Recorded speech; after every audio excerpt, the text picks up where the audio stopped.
तो क्या तुम मान लोगी? अगर मैं आज तुमसे ये कहूँ कि मेरी सारी चाहतों का मुद्दा तुम हो, तो क्या तुम मान लोगी?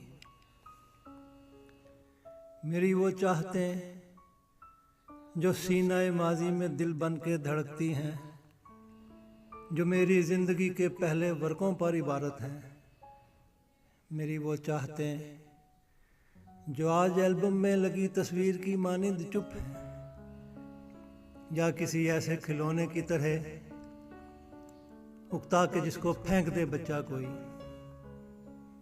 या कोई पेंटिंग कि जिस पर गर्द जम जाए। किसी खोंटी पे लटके कोट के कॉलर में सूखे फूल की मानिंद मेरी चाहतें जो अब किताबों में रखे खत की तरह गुम हो चुकी हैं।